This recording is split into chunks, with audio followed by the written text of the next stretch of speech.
मेरा टॉन्सिल था जी गले में। कितने साल से?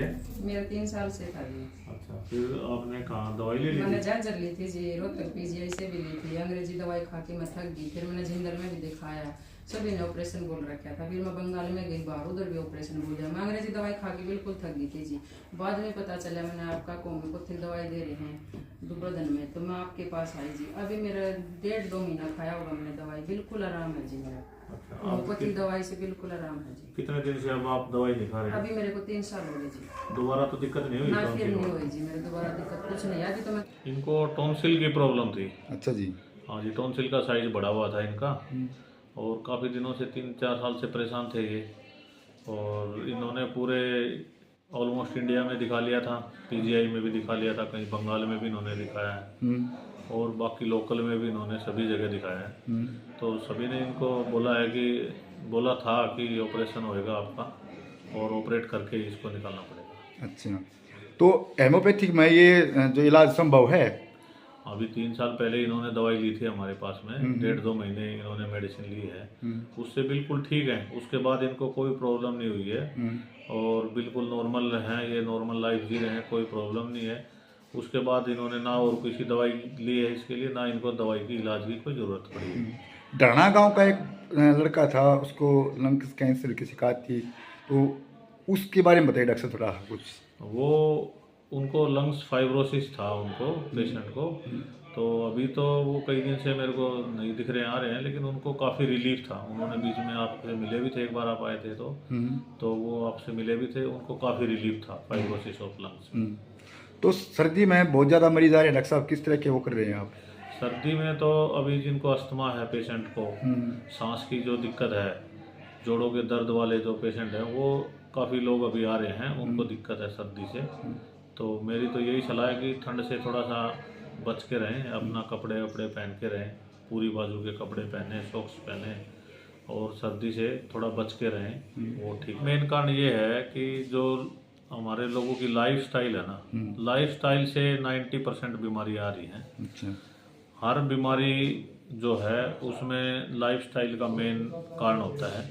लोगों की जो दिनचर्या है, खान पान है, वो उसी के कारण है, सब दिक्कत लाइफस्टाइल के कारण है। तो सभी से एक तो ये है कि अपने ठंड का जो अभी मौसम है, ज़्यादा ठंड से थोड़े बच के रहें, ओढ़ पहन के रहें, और खान पान का विशेष ध्यान रखें। खाने पीने में जो अभी है, लोगों में एनीमिया की एक मेन दिक्कत हो रही है।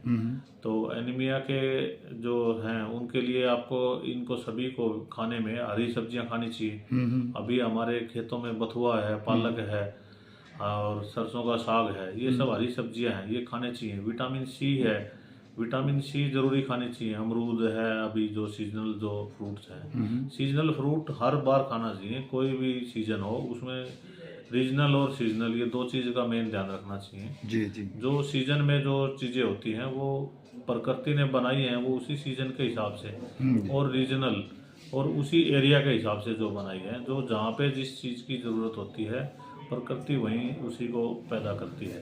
डॉक्टर साहब अधिकतर देखा लोगों में गोडों की शिकायत, ज़्यादा घुटनों की शिकायत हो रही है, तो इसका क्या कारण रीजन है डॉक्टर साहब? इसके कई कारण हैं। यूरिक एसिड वगैरह बढ़ गया, और खान पान में जैसे उल्टी सीधी चीज़ें जिनसे यूरिक एसिड ज़्यादा बढ़ता है, टॉक्सिन्स बॉडी में ज़्यादा हो जाते हैं। अच्छा अच्छा। तो टॉक्सिन्स को नहीं निकालते हैं। पानी कम पीना, एक्सरसाइज नहीं करना, ओवरवेट होना।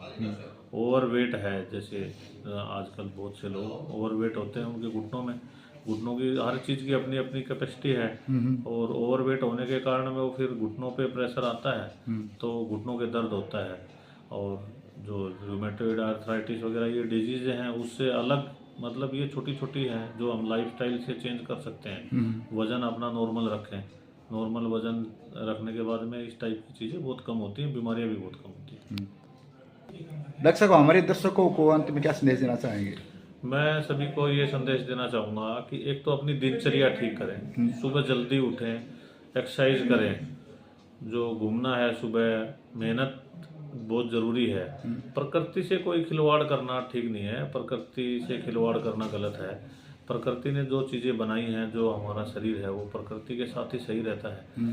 तो सबको अपनी दिनचर्या में सुबह जैसे उठे खाली पेट पानी पीना है, और जो एसिड बढ़ाने वाली चीज़ें हैं, ज़्यादा चाय पीना, ज़्यादा मसाले, तली हुई चीज़ें, इस टाइप की ज़्यादा ऑयली चीज़ें ये ज़्यादा न खाएं। बिल्कुल एकदम अपना दिनचर्या को ठीक रखें, खान पान सही रखें, लाइफस्टाइल में गड़बड़ नहीं करें, ये मैं सबसे कहना चाहूँगा। खाने में अच्छी चीज़ें खाएं जो हमारे सीज़न के हिसाब से बॉडी के लिए जो सही है, न्यूट्रिशन वाली चीज़ें हैं वो खाएं, और बॉडी के टॉक्सिन्स जो भी हैं उनको पानी पूरा पिएं। वो मतलब जो मोटा अनाज का ज़्यादा उपयोग करना चाहिए, बाजरा है, इस तरह का मोटा अनाज ये है, ये सब सही है, मोटा अनाज खाना चाहिए। बाजरा है, ये अभी सर्दी के सीज़न में ज़रूर खाना चाहिए। और एक हमारा सामक होता है, सवा राइस जिसको इंग्लिश में बोलते हैं, सामक बोलते हैं, कोई बगर बोलते हैं इसको। इस टाइप की जो चीज़ें हैं ये हम रूटीन में यूज़ करनी चाहिए। ये सेहत के लिए बहुत अच्छे हैं, एंटीऑक्सीडेंट होते हैं इनमें, और सभी प्रकार का सोडियम कम होता है सामक में, तो बीपी को रेगुलेट करता है। सब बातें ठीक हैं। डॉक्टर साहब, देखा गया है कि बच्चे ज़्यादातर आजकल जो फास्ट फूड की तरफ ज़्यादा आकर्षक हो रहे हैं, तो उस पर क्या कहना चाहेंगे आप?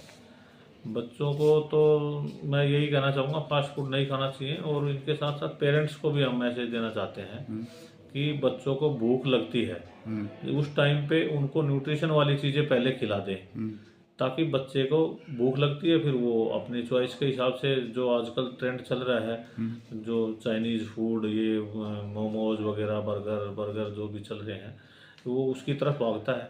तो इसलिए ये कहना है कि न्यूट्रिशन वाली चीज़ पहले बच्चों को खिला दें, ताकि बच्चों के साथ में हमारे को ज़्यादा जिद नहीं करनी पड़े।